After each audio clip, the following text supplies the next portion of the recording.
We can Okay. sort the stream later. Anyways, welcome book nerds. Sorry about that technical issue, but we are super excited about having the Kabir Bedi on the podcast, and it's amazing to have you, sir. First of all, welcome to the Book Nerds podcast. Thank you so much, Rahul. It's so nice to talk to a person who loves books, reads books, because I think it's so important for people to read books these days. There's so many other audiovisual distractions, but the books are such a wonderful, immersive experience Yeah. that it's lovely to see people that champion the cause of books. So congratulations for that.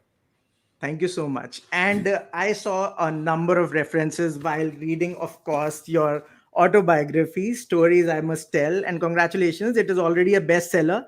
And Thank Priyanka you. That's the Chopra one. has, yeah, I mean, a lot of endorsements have been happening. And it's amazing, you know. And, first of all, I would like to know that, there are lots of autobiographies which kind of, I mean, I'm a fan of autobiographies and biographies. They fall flat, sometimes because mostly because they are hagiographies, and Right. a lot. It's hard to read those, but I felt that sometimes, at most times in the book, you were a little bit too honest for my liking, to be honest. So, Is there such a thing as being too honest? goodness. That's a But yeah, question. that was my first question, and the follow up to that would be, the camaraderie between the editor and you, and your Yeah. team, and you. So tell us a little bit about that. Well, the two different topics, but basically, when I decided to write my story, I just said I'm going to tell it like it is, Yeah, and I want to take people on that journey with me. yeah, Therefore, a lot of my scenes are very graphic, very yeah, almost cinematic. Scene by yeah, scene, you're yeah, watching things, yeah, um, and I have not. And to be honest, you have to be honest with yourself. You have to be honest about other people, and yes, therefore, if you call out the faults of other people, you call yeah, out your own faults. right, And that's perhaps why you think I'm being too honest. But that was the only way to do it. And I yeah, must say that with Karthika at Westland and the entire yeah, publishing team yeah, have been extraordinarily supportive of what I wanted. For instance, I like books that have a type size, a font yeah, size that is yeah, readable, so you don't have to yeah, squint to read it. I like a generous right, type size. right, I liked a particular type of font. They allowed me all my idiosyncrasies. yeah, I like double quotation marks. They allowed that. I like my paragraphs not to be indented. I like yeah, clean separations between paragraphs. They allowed right, that. wow, So to find a publisher that so supports things that you like and how you'd like to see yeah, your book yeah, is a very wonderful and rare experience. right, And I must thank Westland and Karthika yeah, and Shweta and Sonia and the entire, and Gautam, of course, the CEO, yeah, for the yeah, support they've given me, the warmth with which they welcomed my book to their right. stable publications. That's wonderful to know. And, I have to talk about your parents, because that was the most fascinating part of the book for me, at least. I mean, it's just my personal opinion. But reading about your parents and how your childhood was kind of intertwined with the Indian independence movement as well. So that was quite fascinating. And that's something, I mean, nobody knows. I mean, everybody talks Yeah. about Khoon Bhari Maang and Sandokan and, Bold and Right, the Beautiful right, and right, right, right. Octopussy. We all talk about it, but these are the things that really fascinated me. And thank you for adding those to the book. You know, Rahul, I didn't just want to write about myself. It was important that people understand the context of the times in which I Yeah, grew up, yeah, what it was like, even though I wasn't there for many of the freedom fighting years, yeah, but they were part of my family history. I knew yeah, about them. And I must say that that was an important thing that I needed to share the kind of sacrifices people made in those yeah, times yeah, and what it meant to be a handpicked satyagrahi of Mahatma Gandhi, as my mother was, what it was like to be a trade union leader and a communist like my father was, yeah, what it was like to be imprisoned by the British, yeah, and the incredible stories of sacrifice. There's some stories I haven't even put in the book, Yeah. There was a time when my brother was seriously ill and my parents had no money for medicines even. Yeah. And they went to the chemist and they said, please give us medicines, we'll pay you when we have money. And they said, Bedi Saab, we know Yeah. what you've done for the country and freedom. Right. You can take any amount of medicines from me anytime and I'll never charge you Wow. for them. Wow. That kind of, you know, patriotic support Yeah. is just wonderful to see people believing in causes. Right. And then, of course, my own growing up, coming of age in the 60s, which is a Yeah. generation of transition, etc. So, but coming back to my parents, I mean, here were people that were both on scholarship at Oxford, could have come back to India, got the best jobs, Yeah. and they gave it all up to Yeah. fight for the freedom of the country with very little money, Yeah. printing newspapers on hand presses, Yeah. trying to make a go of it, news agents not paying, all those things that made it so difficult to Right. exist on Right. that level, Right. and the kind of lives that they Right. led, and then went on to become religious figures. My Right. mother went on to become the highest ranking Buddhist nun in the world. My father, a New Age philosopher. How did these people transition from revolution to religion? Yeah. What in their stories made that happen? And and what kind of relationship Yeah. did they have even after they transitioned to that? Yeah. That's the fascinating story. Yeah. So my parents are, and also the religious values they gave me. Yes. My father's a descendant of Guru Baba Nanak, so Yeah. Sikhism was part of his DNA. Right. Buddhism was my mother's discovery and fulfillment. So I had Right. that Buddhist line within me, Yeah. Yeah. as well as a natural curiosity for what Right. the truth of the universe is. Right. So all those things are part of the thing that shaped me as a human being while growing up. Yeah.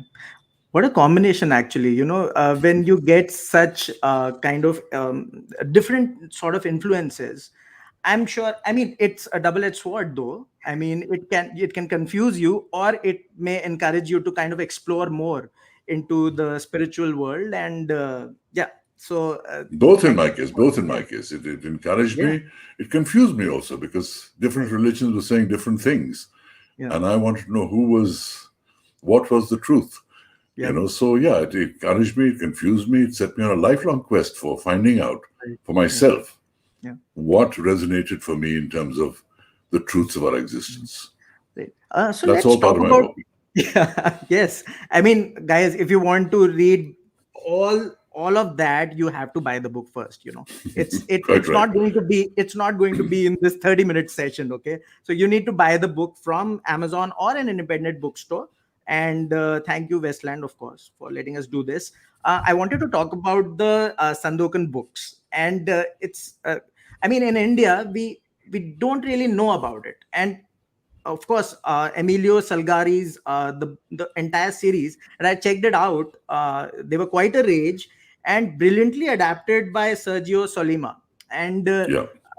what were the aspects you feel that made it such a rage? Because adaptation is a tricky, sort of thing to Yes. do. Let me just put this in context for viewers that are tuning in and may not have heard of Sandokan or may not have heard of Salgari and wondering how this relates to a Bollywood actor's life. Um, Yeah. the fact is that Sandokan was the Italian series that made me a mega star in Italy and the whole of Europe. Yeah. And how I got there and what took me there is all part of my story. But the interesting thing is that the stories of Emilio Salgari, and particularly the character of Sandokan, Yeah. was something that every Italian child read. It's almost like the Robin Hood of Italy. Okay. And Salgari was a writer that wrote popular fiction about events happening all over the world, Russia, South America, Asia, the North Pole even. Yeah. And he never left his own hometown. It all came from his imagination and his research. It's And amazing. he was It's so amazing. popular. He was so Wow. popular. He was knighted, not knighted, recognized as the Queen of Italy. He was read by all the great South American writers, Carlos Yeah. Fuentes, Borges, Isabella Allende. Yeah. Even Che Guevara said he read 62 books of Wow. Salgari. Right. So, he was a very well-known author, and yet he died bankrupt. And his final note to the publisher is really one of the Yeah. most poignant notes which I've included in my book saying, Right. I break my pen, but please pray for my funeral. Yeah. Very That's sad beautiful. commentary on, That's beautiful. That's beautiful, actually. And I loved it. I loved it. So, but the thing was, it's not as though making a film on Sandokan was a guarantee of success in itself. Two films had been attempted before as films, and it done so business, nothing huge. Yeah. Sergio Solima, on the other hand, Yeah. a man who had directed action films with Charles Bronson, with Fabio Testi, Yeah. big names, kind of spaghetti western type films, Okay. and a film called Violent City as well, Right. city dramas. Yeah. He had this vision that the books of Salgari could make a great miniseries, Wow. and his vision. Yeah. He wrote it along with others.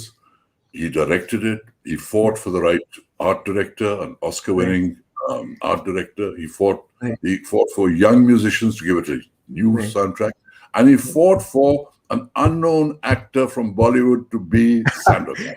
That's fascinating. Unknown in terms of Italy, Right. because it was the story of an Asian pirate fighting the British, Yeah. and in a strange way echoing what my father had done. But he fought for it, and he got it made on a beautiful scale. It broke every record in European television history, records that lasted for decades. Yes. So I owe all my success in Europe to Sergio Solima for his vision and for having the courage of choosing me, an unknown actor in Italy, to play the lead role of Sandokan. And it's amazing. A follow-up question to that, because you went all the way to Italy to audition for the role on your cost. I mean, My cost. that's amazing. Yes. In those times, I mean, of course, I mean, I don't know what No. the situation was financially at that point of time, but it must have been expensive. It was expensive, and it was a risk that I had to take. That was the spirit that marked me throughout life. The willingness to take risks when I recognized the opportunity. Yeah. I had a secure job in advertising, working with Lintas and Ogre and Mather. Yes. I took the opportunity of joining Bollywood. Bollywood made me a name. Yeah. Being a name brought me to the attention of the Italians, and they came looking for the right actor. Yeah. Then they said, you have to audition at your cost. I could have said, hey, listen, I'm not some struggling actor, give some respect to Indian actors. Right. But I thought, no, don't make a fuss of this. It could be something very important. And I went there. I went to Italy at my own cost. Then they tried to lodge me in some stupid hotel, and I said, no, I draw the line here. You have to give me the respect that an actor deserves. The actors stare. I said, which actors? You're talking to an Indian actor who's come to audition for an important role. So those things I made the stands on, but not the cost of going to Rome. And then I worked bloody hard for the audition, riding, fencing, underwater swimming, love scenes, dramatic scenes, horse riding. Wow. Everything. I put my heart and soul, I threw myself into it and aced it. So I got the role. I think it should be on Netflix again. I think so. It should be on Netflix. I don't know how it's going to happen. Maybe you can make it happen. Well, that's one thought. But what's happened in the meantime is that after all these years, because everyone knows about the success of the series, they've decided now to remake it with modern technology and with a new actor, a Turkish actor called Khoon Bhari Maang, who I'm sure will be a very worthy successor. He looks a lot like me when I look at that age, and he's a very good actor, and he has some of the best studios behind him. So I see another revival of the whole Sandokan legend happening, but in a modern way with modern technology, and nothing makes me happier. Yeah.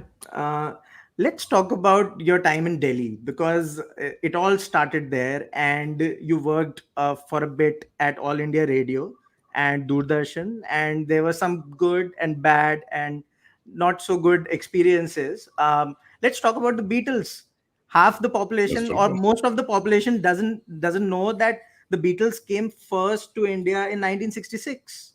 So tell us more about that, interview and that episode. Well, I'm not going to give away the crown jewels of my story in a few sound bites, but I certainly will say that I was working for All India Radio because I had to pay my way through college because of my parents' idealistic lives. So that was one of the freelance things I did. yeah, along with tourist guiding and voiceovers and external services, reading the news services and all that. yes, But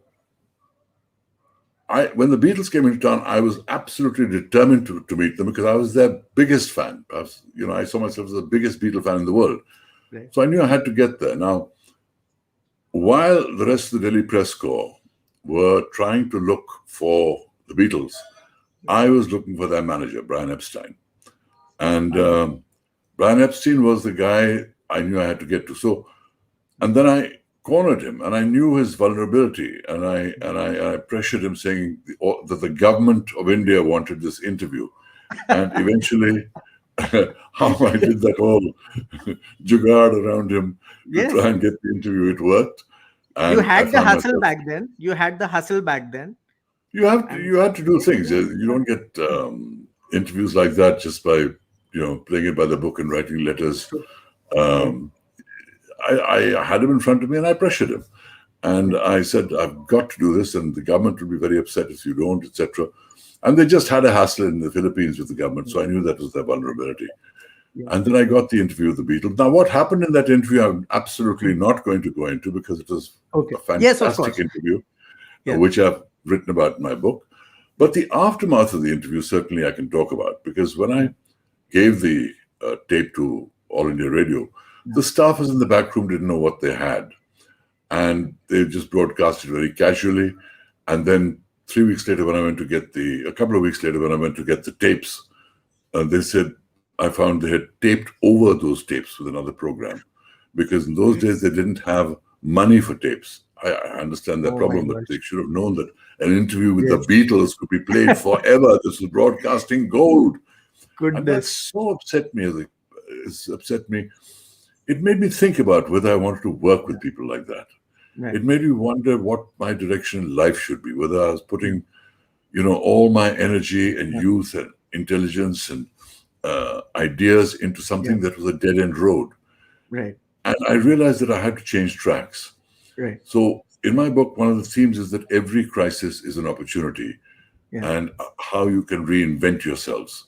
yeah, And I decided to reinvent myself. And I set off mm, for Mumbai with yeah. 700 rupees in my pocket, determined to become a filmmaker. And then how I became an actor instead is another story in my book. My book Let's is do this, full of please. interesting stories because I have lived an extraordinary life. And the way I've written it Yeah, is broken up into a number of stories yeah, that are, in a sense, complete within themselves right. and get beyond writing it in a linear way, which I didn't want Yeah, to do because I find linear right, stories very boring. I was born here, I went to school here, I went to college. Who cares? right. What is the story of your life? Let's get on with that. So I can Yeah, reference those through different stories at different yeah, times yeah, and keep each story moving forward so that people are interested in what's happening, what's coming yeah, next. yeah. Um, and I I think you're don't so want the right. story to be I think you're similar. so right. Sorry to cut you off there. No. You're so right that the non-linear writing style made it interesting. And I mean, it's difficult to write though because you need to keep a Yes, track of kind of what's happening. yes. How much you've told, how much you've not told, and where to tell it in different stories. True. So the True. totality adds up to my life. Yeah, Yeah. you have to be Let's very talk. careful about. Yeah, let's talk about the writer inside you, which has. I don't know if you have written between sort of when you wrote Ramblings on a Beach and the autobiography, but the Ramblings on a Beach was extremely philosophical and Yes, existential at that point in time. You were just 29, I believe, right? right. So I, Um, I I would like to quote from there actually, so that people get a context of what I'm talking about. sure, That's please. just a couple of lines. This is Everywhere I me see walking on a generations. beach. So Yes, sorry, yes, this is me. Put it in context. It's me walking on Jew Beach, yeah, yeah, yeah. um, looking at people and thinking about life. Oh yes. Everywhere I see generations being brought up in the fear of authority, living in fear of society, dying in fear of the unknown. And I wonder what is the use of a life that is spent in fear. I mean, that has a lot of layers. I mean, I don't know what you were thinking back then, but right now it's also clear what you were talking Yeah, about. yeah. You were talking about family. You were talking Um, about everything. yeah, these are themes I explored. It's a very philosophical kind of walk, as well as a very human walk, because I talk about these Yeah, girls having a race on the yeah, beach and how the girl who came second feels, and yeah, how this feeling of inferiority and failure in this child is being instilled. Thing that I talk about in that. And really, it was a story I wrote for the Illustrated Weekly of India when yeah. Khushwant Singh was its editor. And very wonderfully, he included that story in his Khushwant Singh Selects Best Indian Short Stories, Volume 1. So it was a That's an huge tribute achievement. That's to an me. achievement. It is an achievement. I always think I could write because, firstly, as you can see from my mother's letters, my father's letters as well, Yeah. they were very skilled in the use of the English language. Yes. And Yes. those letters added great poignancy to the stories that I tell. Right. But I I loved writing, speaking, reading English. Right. And then when I joined advertising, my skills as a copywriter were honed. And Yeah. I understood the beauty of writing without too many words, to tell it as Yeah. cleanly as possible, without making Yeah. it flowery and unnecessary adjectives all the time, and Right. over dramatizing things. Let the statements evoke everything in the simplest possible way. Right. Yeah. And it's very hard to write simply. It's True. very True. hard to write simply. True. True. I mean, Because made this book extremely lyrical, and philosophical. yeah, But it takes away most of the audience, I suppose, because yeah, most it people does. don't It does. understand poems and poetry. Or it So just yeah. becomes, people try and, impressed with their own verbosity. Um, I just like things written cleanly but evocatively. Right. They Right. must evoke in you. People like Graham Greene, the writer, are Yeah. among my role models. He wrote with such clarity and yet Yeah. evoked these wonderful images in your mind Yes. Yes. um, through his use of words. That Right. it was mental, and I always remembered that. And so when I sat down to write, I said, I'm going to write it as cleanly as I can, as tell the story, don't get sidetracked into all kinds Right. of. And while I was there, this happened, and then you go into some kind of side street and come back to the Right. main plot. People Yeah. need to be. People are impatient what happens next.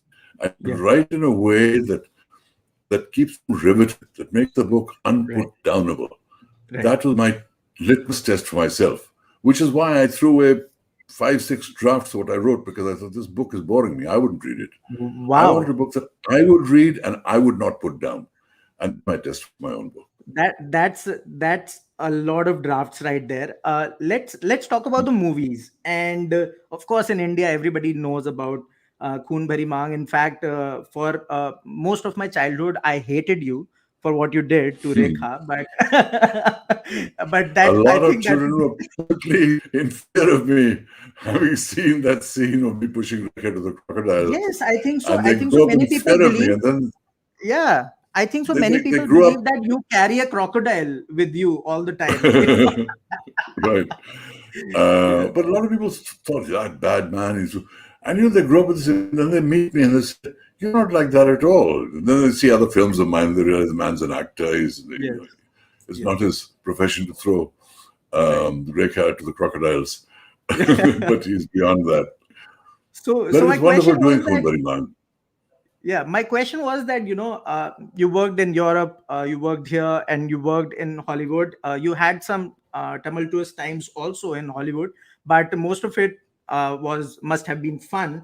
Um, what are the differences? I mean, it must have been very hard to acclimatize because they are like poles apart. You know, it wasn't that difficult to acclimatize Okay. because Okay. Bollywood gives you a training where you can act in any film industry in the world. Yeah. Because in those days, firstly, they didn't give you scripts; they just gave you narrations, and they Right. gave you the scene written Right. a day or two before the shooting, if you're lucky, or on the Right. sets. Okay. You have to learn your lines immediately, learn how to emote, learn how to act Yeah. and then figure it out. So, with that Yeah. kind of training, when you're given scripts well in advance in Western Yeah. countries, Yeah. it's a cakewalk. you have more time to Right. think about it, more time to plan, etc. Right. It's hard to go the other way. We're used Right. to getting things in advance and coming in having Yeah. instantly. Yeah. So Bollywood is a great training ground, and Yeah. it certainly gave me uh, a set of skills that Yeah. I could apply to cinema because I come into Bollywood from being a stage actor.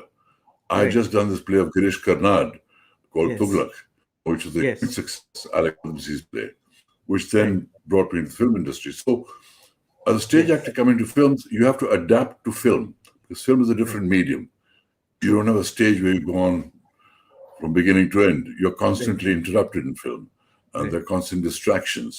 You're Right. saying something you'd love to, and what's in front of you is a bunch of gaping onlookers. Yes. So you have to learn to cut out the distractions, focus on what's before you. Right. Um, and that training worked very well when I went abroad. Yes, they plan much more abroad and they Yeah. shoot films very quickly. Yes. We spend less time planning and take a little longer shooting. But India is certainly changing. Young directors Yeah. today will give you scripts, they will give you schedules, Right. they will shoot films fast. So India's right on the cusp of great modernization. Some films are still done the old way, but majority of Right. films today are shot fast. Right. Some of the parts in the book were quite overwhelming, to be honest. I was reading the book and I started crying. My wife came in and said, "What happened to you? It's Kabir Bedi's book. Why are you crying? You should have fun." And but it was overwhelming. At points when your son Siddharth is going through schizophrenia, and those parts, especially talking about mental health. You Yeah. have been kind of very close to it, and it's a taboo in India, let's admit it. How do you see that, and can we evolve beyond it and kind of look at it as another medical issue? Mental health is a kind of taboo, and it's very unfortunate. And I think we need to see it with far more compassion, not just for the victim, but also for the caregivers. The caregivers as much, if not more, than the victim, because the victim very often are unaware of what is Yeah. happening to them. They think it's normal. But the caregivers dealing with a changed personality. But more than mental health, it's really dealing with the stories about a father trying to prevent his son committing suicide. Right. And that story is what I went through. And I had to write it as honestly as I could. Right. And I did. And I had to go back into there and relive that Yeah. Yeah. Yeah. and to share with my readers. Yeah. And that, of course, was wrenching. It was the whole experience so wrenching. And Right. that is why you were touched by what happened, because I put no filters. I just shared I would, that sir, traumatic let journey me be with you. honest. Let me be honest. I was right there with you. To be honest, Yeah, I was yeah. right there, and that is the mark of what a great autobiography. There shouldn't be any filters, and congratulations on that. I I Thank you. want to talk about of course the great movies, but there were some blips here and there. There are so many actors right now. There's so many actors in Bombay and all over the world. It's very difficult in the world of social media to stay kind of stoic and uh, stay sane. How did you stay sane, first of all, and would you like to tell everyone how to do that? You know, it's very strange, but you need to stay. I won't use the word sane, Yeah. but balanced, in touch with Right. your humanity, in touch with your common sense, Yeah. even in moments of success. Right. Because, as someone said, anyone can handle it, but to Yeah. give a man power and his character emerges.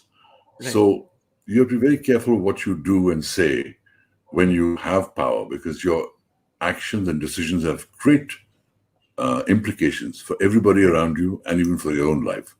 And you have the power to make the wrong decision, which will adversely affect you as well. Yeah. So Yeah. that's the problem of power and success. There are also great problems of failure. Yeah. decades after my extraordinary success in Europe, I'm facing bankruptcy in America. Right. How do you deal with that? What is Yeah. it like for a celebrity to go through a bankruptcy Right. um, with, with no safety net beneath him? How do True. you resurrect your career from those ruins? Yeah. And that's part of my story. Yes. So the staying sane is staying sane in success and staying sane within quotes in terms of failure and setbacks, Yeah. because only a clear mind and a clear Yeah. will Yeah. can lift you out of that. And Right. it takes a lot of mental energy to Yeah. lift yourself out of a dark place. Yeah. When you suffer, whether it's money because you made bad investments, or a person who you love dearly, or a job that was Right. sustained your life, you go into a very dark place. Yeah. How do you beat that? How do you rise above that? Right. Right. Um, how can you remember and call on your inner strengths to know Right. I will overcome? The boy that left Delhi with 700 rupees in his pocket didn't come Yeah. so far to fail. Yeah. There are other ways, and I did it. So that's why I say my life has been one hell of a story. And Oh if yeah. you read it, you will Yeah. see what I went through, from enormous True. success to enormous setbacks, great loves, great losses, tumultuous relationships, a roller coaster career. Right. And how do you survive all that? So that question is very valid. How do you survive that is Yeah. part of why I wrote the book, and Yeah. what's important for people to know how it is like to be in those situations, how it is Right. like to be an international actor, how Right. it is like to overcome both the problems of success and failure. Right. My final question, and I have to talk about this because I encountered at one place in the book that you met Audrey Hepburn. I mean, you must have met so many great actors and A lot of great personalities, people, yeah. celebrities. But what was the first time you got starstruck yourself? Well, meeting Audrey Hepburn was certainly the most gobsmacking moment for me, because there I was with all the success of Sandokan and everyone lionizing me, and I was the cock of the walk, etc. Right. And I go to this party in Sardinia, and and it was a kind of very sophisticated upper class party, and they didn't want to seem obsequious, so they respected Right. space. And I went to the veranda and I was looking at the beautiful boat sailing by in the bay on the sea, beautiful seaside villa. Yeah. And I hadn't much time to reflect on all that had happened to me in Italy, which was life changing. Right. And suddenly this woman sits down next to me and says, "Hello, can I talk?" And I look, and it's Audrey Hepburn. Audrey Hepburn. I mean, I adored her from Breakfast at Tiffany's and all the films she did. Yeah. And she was one of the divas of the golden age of Hollywood. Yeah. She'd won Oscars, she'd won Golden Globes, she'd won BAFTAs. Yeah. She was the cream of Hollywood. And here she was at this party saying, "I want to talk to you." And then, it was just one of those fanboy moments. And the minute Yeah. I started gushing, I saw eyes glaze over a little, like a star who's heard it all before. So I changed the topic completely. I said, "So I was to meet you in Italy." And she said, "Yes, I live here now." I said, "Really?" Yeah. She said, "Yes, I'm married and I'm living in Rome." And I was puzzled. I thought you were married to Mel Ferrer, because I knew everything about her. She said, Yeah. "No, that was over many years ago. I'm now married Right. to Right. this psychiatrist in Rome."